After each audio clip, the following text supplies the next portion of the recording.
They left me at a gas station with $43 and no way home, thinking I'd crawl back. Instead, I built a life, a business, and a name they'd one day have to respect.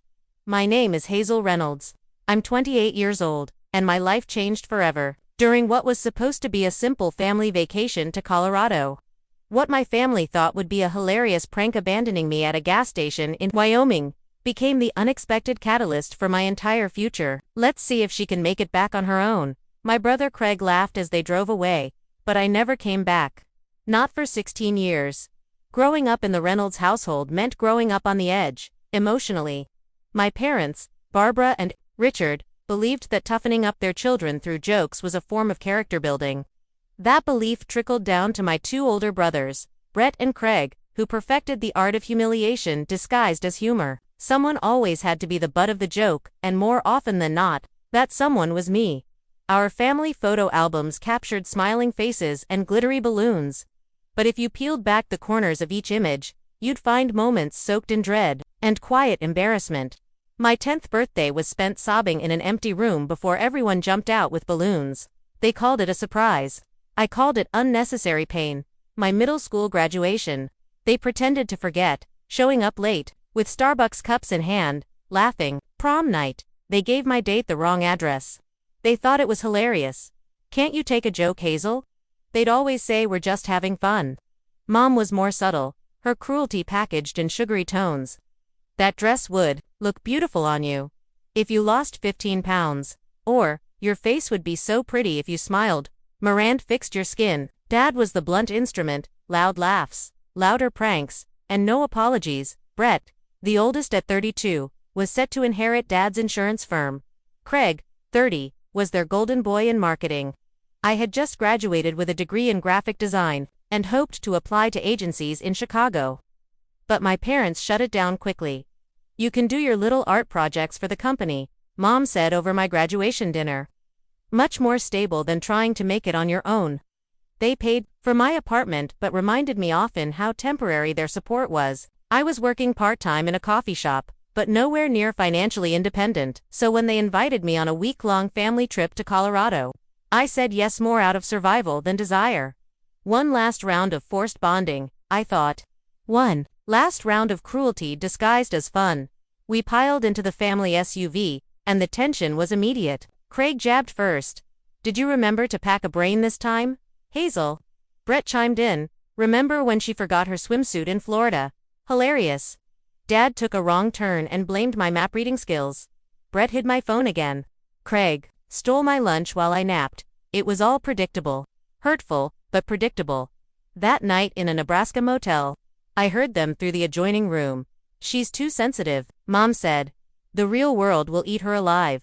Dad agreed. Maybe this trip will teach her. I cried myself to sleep. The next morning, the mood shifted eerily pleasant. That alone should have warned me. It was always calm before their most devastating storms. Around noon, we stopped in a small Wyoming town called Pine Ridge to get gas. I went inside to use the restroom and grab snacks. Inside, the store was quiet, just me and the cashier, Miranda. You folks just passing through? She asked kindly. Yeah, I smiled. Heading to Colorado. Enjoy your trip, she said. It was the last normal moment of my old life. When I walked out, the SUV was gone. I looked around, confused. Maybe they moved it. I walked around the building. Nothing. I called Dad. Voicemail, Mom. Voicemail. Brett. Voicemail. Craig finally picked up. Oh, we're about 20 minutes down the road now, he said, laughing. What? Turn around, come get me. Let's see if she can make it back on her own, Brett shouted in the background. I froze. This isn't funny. Check your messages, Craig said before hanging up. I opened a text, a photo of them grinning in the SUV. Caption, survival of the fittest, sis. They blocked my number, all of them. I sat on the curb as the Wyoming sun blazed above me. I had $43 in cash, a debit card with maybe $200, and a dying phone battery. My suitcase, my clothes, everything else gone. Miranda came out hours later. Honey, are you okay? Tears spilled over. I told her everything. My family left me here. For a prank. That's not a prank, sweetheart. That's abuse. She called a friend, Eleanor, who had a spare room. Eleanor lived in a small yellow house 3 blocks from Main Street. She gave me a clean room, toiletries, a nightgown, and something I hadn't felt in years: dignity. "They're not coming back," I told her over breakfast the next morning. "Then you stay here. $300 a month. You can work it off in my bookstore until you get on your feet." Her store, Pages and Poems, needed help. Bad signage, ancient website. "I also need a paying job," I said, so I walked Main Street and applied everywhere. By sunset, I had a job waitressing at Pinewood Diner. Morning shifts. Work at the diner from 6 to 2. Break, then Eleanor's bookstore. Closed. My family's messages turned from teasing to silence. Then my father texted. "Called your apartment manager. Rent's not being paid. Consider it motivation." $237 left in my account. I was drowning. Amber, a diner coworker and single mom, found me crying in the break room. "Family trouble." I told her everything. Her face hardened. "Hazel, those aren't jokes. That's abuse. And maybe they did you a favor." That night, I decided I wouldn't go back. I wouldn't beg. I'd build a life here. I reached out to my professors, created a new email address, began researching how to replace my IDs. "Good with design?" Eleanor asked. She needed new flyers. Social media. A fresh look. I made a modern flyer for an author event. Eleanor was thrilled. "You should meet Mason," she said. "Web developer. Might have work." Mason was in his 30s, lived locally, and worked remotely. He looked at my portfolio and said, "Want to learn some coding?" For the first time in my life, I saw a future I could shape. The final text from my mother came at the end of the month. "This silence is very immature. Hazel, call us when you've grown up." I blocked them all. People in town stopped asking if I was visiting. "Morning, Hazel," they'd call out, and I smiled. Not because the pain was gone, but because it was finally mine to heal. To the bookstore. Eleanor's bookstore website was my first real project. Working evenings with Mason's guidance, I rebuilt it from scratch, adding an online ordering system and a clean, modern design that highlighted upcoming events and local author spotlights. "This is incredible," Eleanor said when I revealed the finished site. "Business is up 15% since you put those event posters in the window, and this will help even more." Mason was equally impressed. "You've got a natural talent for UI design," he told me after our third coding session. "You're picking this up faster than most of my clients ever do." At the diner, Amber introduced me to her circle of friends, other young people who had either grown up in Pine Ridge or landed there seeking affordable living and a close community. For the first time in my life, I was making genuine connections with people who liked me for who I was, not for how well I could take a joke. During my second month in town, I received an email from my Chicago landlord asking about my plans for my belongings. I'd missed 2 months of rent, and they needed to clear the apartment. "I can't afford to come get anything," I wrote back. "Please donate whatever's useful and dispose of the rest." It was a painful email to send, surrendering the physical remnants of my previous life, but also strangely liberating. The possessions my family had given me always came with strings attached. Starting fresh meant freedom. Mason connected me with a small business owner in a neighboring town who needed logo design and marketing materials. It was my first freelance client, and though the pay was modest, the sense of accomplishment was enormous. "You should think about building this into something real," Mason suggested one morning. "There's no decent design agency within 100 miles. These small businesses need help." The idea took root. By my third month in Pine Ridge, I had 3 regular freelance clients, alongside my work at the diner and bookstore. I'd saved enough to move out of Eleanor's spare room and into a tiny studio apartment above the hardware store. It was barely 400 square feet, but it was mine. My first space is not contingent on my family's approval. That afternoon, my phone rang with an unfamiliar Chicago number. "Hazel, it's Brett. Don't hang up. What do you want?" "We're worried about you," he said, his voice uncharacteristically serious. "It's been 3 months. The joke's over." "Where are you?" "Joke. You abandoned me in another state. Cut off my apartment."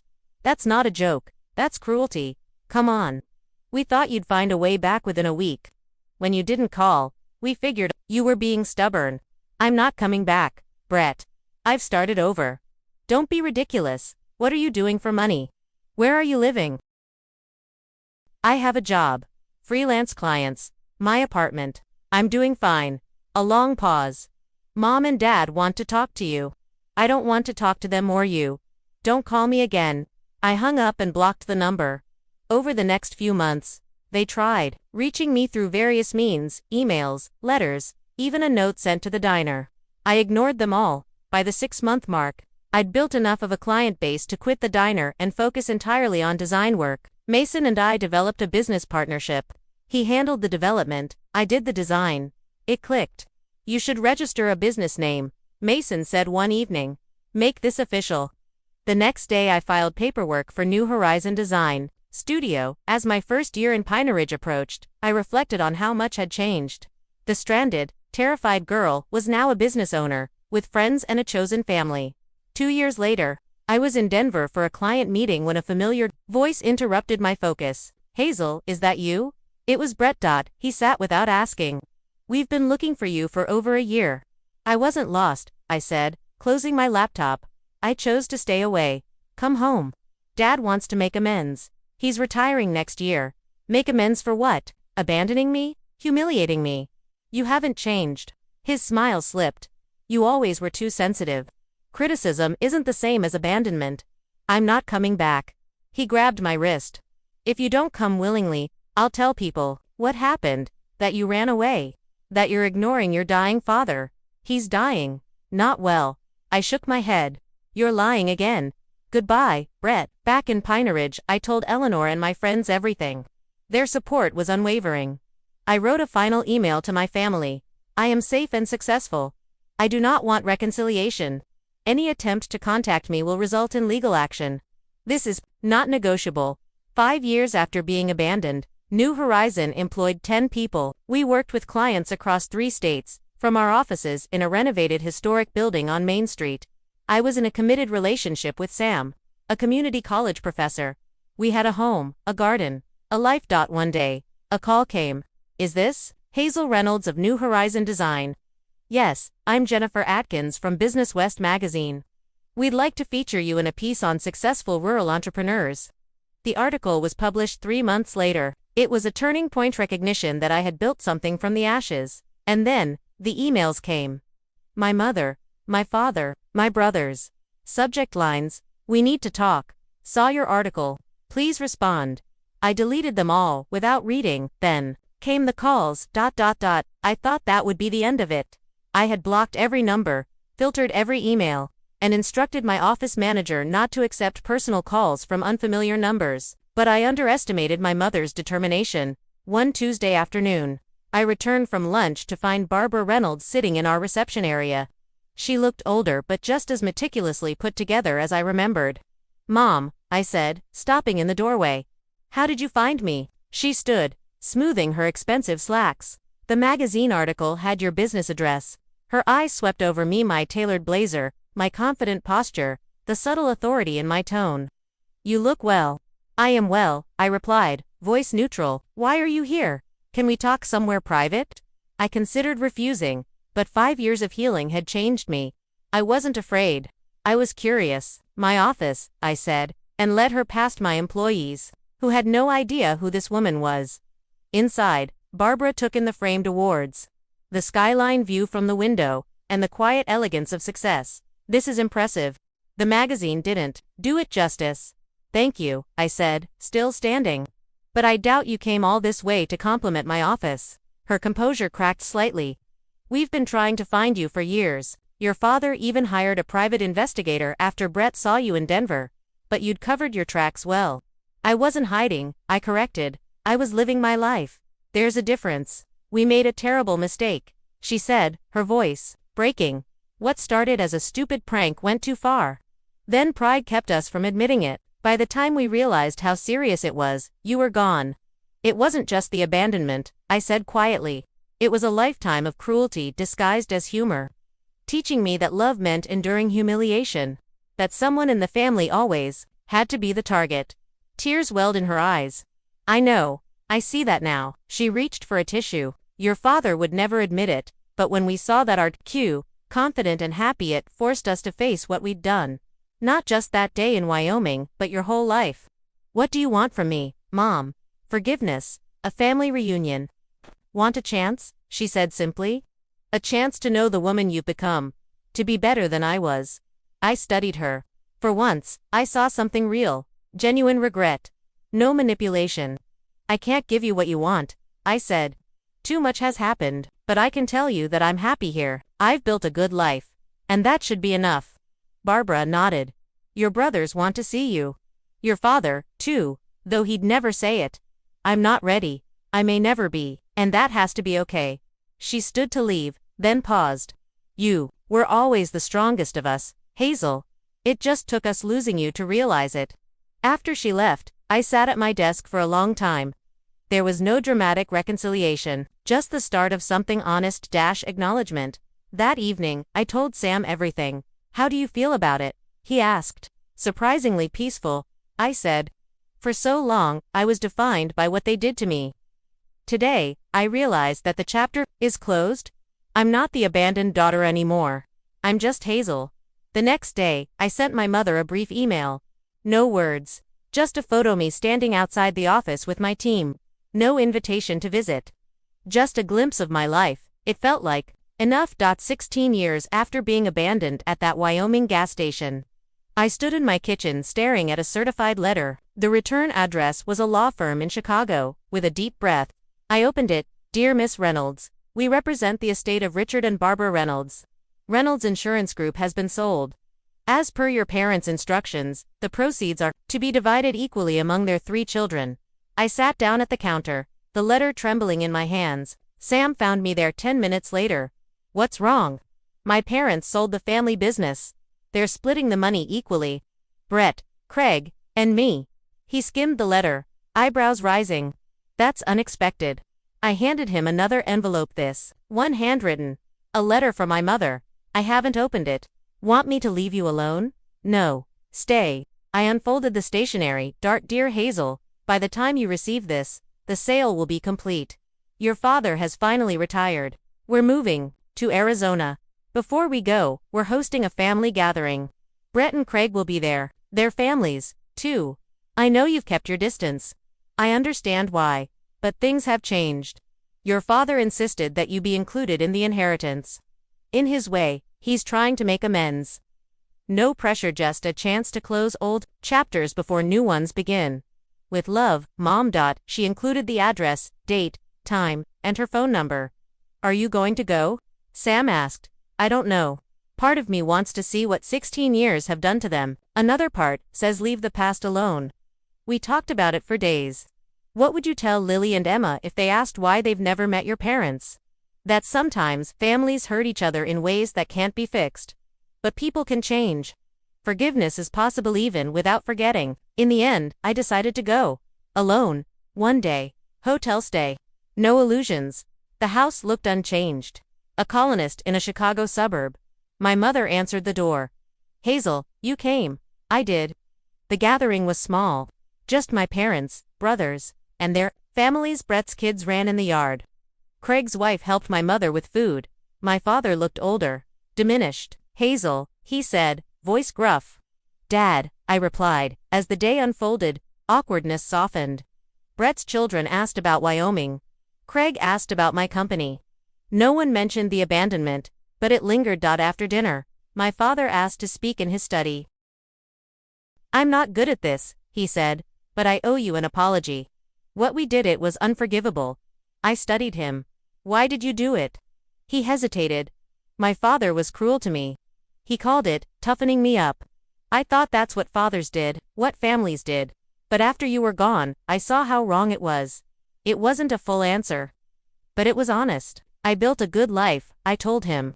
I know. I've followed your company. You've done better than we ever expected. That was the problem, I said. Your expectations were always about what I couldn't do. He looked down. I was wrong. No dramatic reconciliation. Just quiet honesty. When I left the next day, I didn't know if I'd return, but I had faced my past. Back in Wyoming, Sam and the girls greeted me with hugs. That night, under the stars, Sam asked, Did you find what you were looking for? I think so, I said. Not forgiveness, but closure. Understanding. 16 years ago, I was abandoned. Today, I am whole. Have you ever had a painful moment lead to something better? Share your story in the comments. Don't forget to like, subscribe, and share. And remember, sometimes, the family you choose is more important than the one you're born into. 2 months after the Chicago visit, life in Wyoming returned to its rhythm. The girls were back in school. Sam resumed his semester at the community college, and I threw myself into work at New Horizon Design. We'd just launched a campaign for a regional organic food brand that had landed us national attention. For the first time, our agency was fielding inquiries from clients on both coasts. I found myself juggling interviews, travel schedules, and a growing team. My company had become more than I ever dreamed it would be.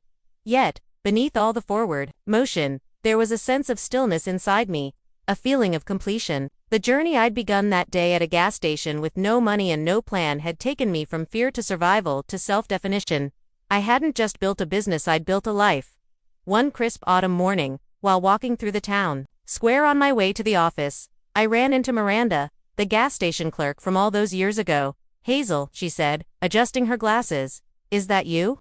I smiled, genuinely happy to see her. "It is Miranda, right?" She looked at me, then down at the to-go cup in her hand. "I still think about that day. You looked so scared. I've always wondered what happened to you." I nodded. I was scared, but that day changed everything. It gave me the push I needed. Miranda tilted her head. "You look like someone who landed exactly where they were meant to." "I think I did." She wished me well, and we went our separate ways, but her words stayed with me. That evening, Sam and I were sitting in the garden while the girls played nearby, laughing and chasing fireflies. I looked around at the home we'd built, the life we'd nurtured, and felt something I hadn't felt in a long time. Peace. "You know," I said, "if I could go back and stop them from abandoning me, I'm not sure I would." Sam looked at me in surprise. "Really? Not because I deserved it, but because of everything that came after?" I wouldn't be here without that moment. That pain shaped me. It clarified what I would no longer tolerate. It led me here. To this. He took my hand. Then maybe, in some twisted way, it was a gift. A brutal one. I laughed softly. But maybe. Later that week, I received an invitation from the local university. They were hosting a panel on women entrepreneurs in rural economies and wanted me to be the keynote speaker. Standing on that stage in front of hundreds of young women reminded me how far I'd come. I opened my talk with a simple truth. I was abandoned by my family in a place I'd never been before. With $43 and no plan, and it turned out to be the best thing that ever happened to me.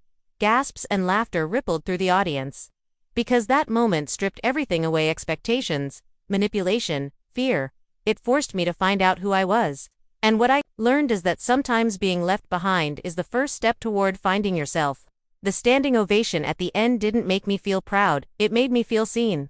Like the journey I had walked wasn't just mine, but a shared human story of hurt, resilience, and rebirth.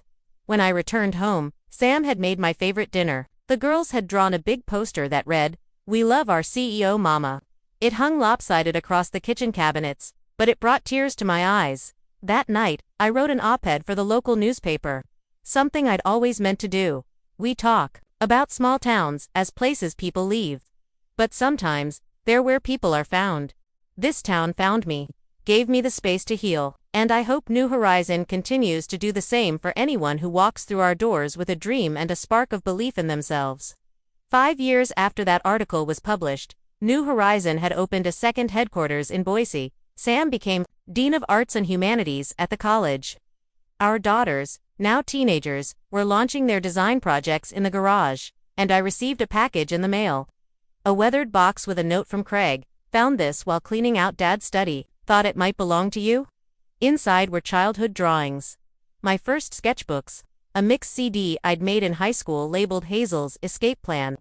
Beneath it all was a photo of my father, holding a newspaper that featured my interview in Business West. He'd written something on the back in his strong, blocky handwriting. "She made it." Even without us, I sat with that photo in my lap for a long time, not crying, just breathing. My story began with abandonment, but it didn't end there, because I chose to keep walking. Choose to build, to forgive without forgetting, to love without needing permission, and in the end, I found what so many people spend their whole lives searching for: a place to belong, a name built on strength, a life that's mine.